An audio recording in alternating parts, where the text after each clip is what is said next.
تجري بينا السنين لحياة الفضائيين. نتي انا الشقلب لي كياني خلاني بقيت انا مش وحداني. دلوقتي قدرت بجد شات والسيلفي رفع لي الكومنتات. انا مهما حكيت ازاي مبسوط، لابتوب وتابلت شاب كيوت. موبايلي خلاص قرب مسافات، GPS خرجني من المتاهات. انا كل حياتي بقيت ريتويت، بعمل علاقات واي فاي في البيت، عالبوست نشير كام ريكلام من فيلم الغن ولا احلى كلام. بدل التليفون بقى فيه اتنين، كفايه عليا اشيل خطين من واتس الفايبر حتى سكاي. بتكلم فيديو جواب باي باي باي باي باي باي باي باي باي. وبقينا في عالم مش عالم فيه لينا مكان، عايشين الدنيا وربنا عالم عايشينها ازاي. يا عالحياة واخدانا في اتجاه، تجري بينا السنين لحياة الفضائيين.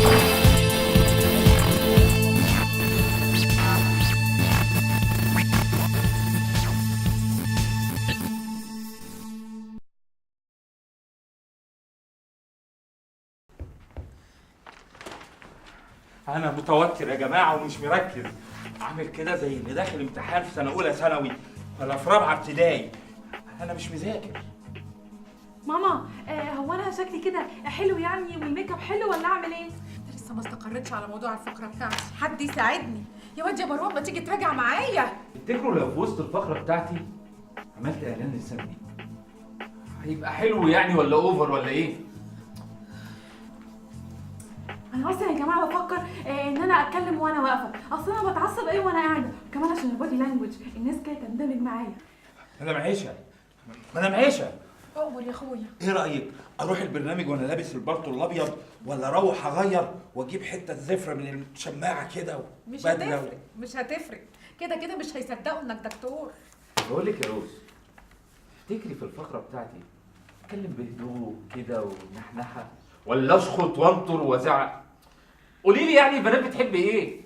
بص يا مروان، البنات بتحب الحنيه، يا سلام. بس ساعات يعني بيحبوا الراجل الحمش. ايوه يعني اعمل فيهم ايه يعني؟ يعني يسيبني دلوقتي خالص. وانا اعمل ايه يعني؟ ده ايه التوتر ده؟ ايه يا روز؟ ايه يا جماعه، انتوا لسه قاعدين؟ ايه ده؟ انتوا خلاص ولا لسه؟ احنا ظبطنا التظابيط. والله العظيم الواد تيفا ده دماغه توزن بلد، خساره في البلد دي. احنا انجزنا انجاز ولا الاناجيز. طب ما تطمنونا بقى بدل الافوره اللي انتوا فيها دي، عملت ايه؟ اخبارت ايه؟ هو احنا ايه كلام؟ احنا ظبطنا مع 10 شركات هنسيق اعلاناتهم في الفواصل. برافو، ممتاز. ودي هتذيعوها ازاي؟ يعني هتسجلوا الاعلانات ولا هتعرضوها هوا؟ لا طبعا على الهوا، لايف كده بين الفقرات يعني. الله، دي فكره جامده جدا. صح؟ وظبطتوا مع موديلز وكده؟ موديل زي ايه يا ابني؟ امال احنا رحنا فين؟ احنا ايه بقى؟ ايوه احنا اللي هنعمل الاعلانات بنفسينا بين الفقرات. يا جماعه مش قلت لكم ان احنا ظبطنا التظابيط وفيشنا الهوامش ولا ايه يا ابو كمال؟ لا، الاعلانات كانت من اختصاص ابو الدهشوم والدفاس. اعزائي المشاهدين، اهلا بيكم في اولى حلقات القهاوي الفضائيه. النهارده انا هوجه كلامي لكل ام وكل اب، كل بنت وكل ابن. مش المثل بيقول فقد الشيء لا يعطيه؟ المثل ده ممشيش معايا ابدا. عمري ما شفت امي اهتمت تعرف انا هوايتي ايه، بحب ايه، بكره ايه. بس انا بقى على مين؟ انا عملت كده مع بنتي روز. هتقول فقره قريب على فكره بعديها على طول. بنتي الكبيره دي بقى كل شويه كنت بشوفها تقرا، فكل هداياي كانت عباره عن كتب، لغايه اما ايه، هي الوحيده اللي فلحت بعد المخفي النت ما قطع. وميزو بقى اخوها محبش القرايه ابدا، بس كنت بشوفه بقى ايه، يبوظ في اللعب بتاعته ويصلحها قبل ما يتشنج ويعمل لي كده بعد المخفي بتاع الهباب ده. فرحت جبت له ايه، ليجو على ميكانو، في النهايه راح عمل لي عربيه صغيره. واحد تاني مثلا يحب يكتب شعر، زي واحد جارنا كده كان ناوي يخطبني، كان بيكتب شعر حلو قوي، عمري ما فهمت منه ولا حاجه، بس كنت بحس اني جميله. والجدع التاني اللي اكتشف الجاذبيه، ما هو كان قاعد تحت شجره تفاح. على فكره انا كان بيسموني تفاحه وانا صغيره عشان كانت خدودي حمراء. الراجل ده كان بيعمل ايه؟ كان قاعد بيتامل. وده اللي انا بقوله لكم، لازم تتاملوا. مش يجيلكوا امل يعني، اتاملوا يعني. شوفوا الخلق، شوفوا ايه اللي بيحصل، اتخلق ليه واتخلق ازاي. يمكن تطلعوا بحاجه. عارفين ممكن تعملوا ايه؟ خدوا عيالكم سواء انتوا عيله او في المدرسه وادوهم رحله فري، خلوهم يبصوا على الخلق. هتلاقي واحد يجيب ورقه وقلم ويرسم، والتاني ورقه وقلم ويكتب شعر، والتالت يجيب كاميرا ويصور، وواحد رابع يلحن. لازم تفهموا. وبعدين في حاجه بقى، انتوا جيل ما يعلم بيه الا ربنا، ولا بيعجبكم العجب، وبتبتدوا كده عايزين تبتدوا من حيث انتهينا احنا بتاع ان شاء الله. ليه؟ ايه المشكله انكم تشتغلوا اي شغلانه في مصر؟ ايه المشكله؟ فالحين يعني تروحوا تشتغلوا تغسلوا صحون في امريكا، هنا كخه؟ ايه المشكله؟ افهموا، اعرفوا نفسكم عاملين ازاي. انا هسيبكم وهلقاكوا تاني تكون كل واحد فيكم عارف هو بيحب ايه. ودلوقتي هنسيبكم مع فاصل اعلاني ونرجع لكم بعد قليل. ايه نايتي حبيبي، نايتي حياتي، اكله انا في كل اوقاتي. نايتي نايتي نايتي غزي، نايتي قوي، طعمه لذيذ دايما على بالي. نايتي نايتي.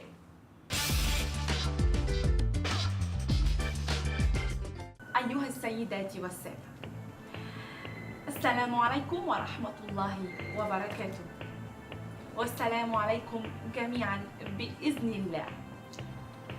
لقد جئتكم اليوم على قدمي الثابتتين لكي نبدأ يوما جديدا،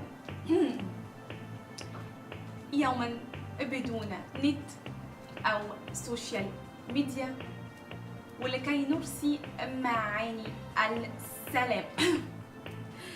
أنا آسفة تخبطت. لكي نتكلم عن مشاكل المرأة. والمشكلة الأولى هي العنوسة. المشكلة الثانية نظرة الرجل للمرأة. والمشكلة الثالثة هنسيبها لكم مفاجأة. نتكلم عن أول واحدة وهي العنوسة.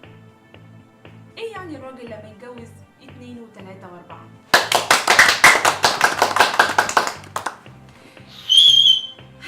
احييك. انا نفسي مستعده اتجوز على درة، ومش درة بس، درة والهام شاهين ودنيا سمير غانم وليلى علمي.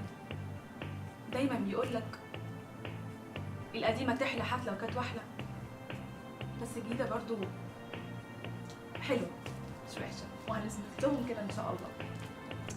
المشكلة الثانية وهي نظرة الرجل للمرأة. الراجل ما بيهتمش باهتمامات المرأة، بيقول لك يعني ايه هي واخدة 6 دراج وهو عنده درج واحد. معترض وحاطط فيه ساعته والمشط، مع ان هو حارق حلقة احمد السقا. هو المفروض يشيل الساعة والمشط وهي تاخد ال7 دراج وتتحل كده المشكلة. نيجي بقى للمشكلة الثالثة، وانا شايفة انها بتواجه كل المجتمع المصري، وهي سرقة العداد بتاعت التاكسي الابيض. تركب يا اخويا التاكسي من دول والعداد يفضل يلف يلف يلف، مش عارف انت في ايه، وتيجي تنزل مش عارف انت بتدفع ايه. هي مشكلة حيرت كل العلماء. والله يا جماعة انا كان نفسي اكمل معاكم دلوقتي، بس للاسف انا عندي مواعين لازم اغسلها. هنرجع لكم تاني بس بعد الفاصل. جوزي يا دكتور ماله يا هاني؟ طلب مني رز، عملت له رز. طلب مكرونه، عملت له رز. بصلي من فوق لتحت وساب البيت. سمنك في الاكل قليل لا ولا كتير؟ لا هو انتوا جبتوا التموين الشهر ده اصلا؟ برضه لا. ليه حق انه يسيبك ويطفش؟ دكتور اقصد قومي اطبخي له بسمنه النملتين، جوزك يرجع في اكل تاني. تسلم تسلم يا دكتور.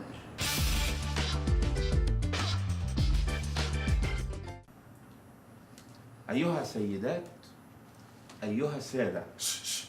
يا ده بندق، قهوة سادة هنا يا حبيبي. أهلا بيكم في برنامج على ضمانتي. وجينا نوضح في برنامج على ضمانتي العلاقة بين الطب النفسي أو الأمراض النفسية والأمراض العقلية، وهل هناك فرق أم لا؟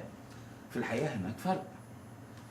في الدول المتقدمة الطبيب النفسي أول طبيب يلجأ له المريض، إنما هنا بيبقى عيب.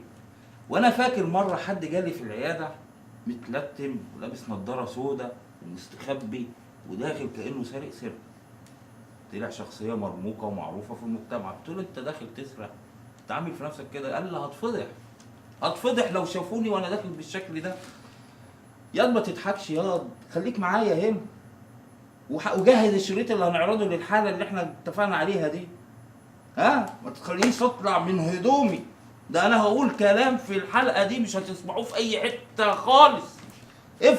افهم يا ده عثمان كده. عثمان من بلدنا، ما ليه حق شغال وما بياخدش فلوس، وانت يا مطور. وقولوا للاستاذ مندور يحط لنا الشريط خلينا نخلص. وانا شاب صغير كنت بحب التجارة قوي، كان نفسي اطلع تاجر وافتح مشاريع. فجبت في الثانوية العامة مجموع يدخلني هندسة. ابويا الحاج عبد الجليل قال لي لا تدخل طب، لا تدخل علوم. الحاجة جليلة قالت له لا انا عايزاه يدخل طب عبد الجليل.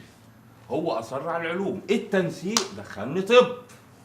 اما دخلت طب قامت خناقه بين الحاج عبد الجليل اللي هو ابويا والحاجه جليله.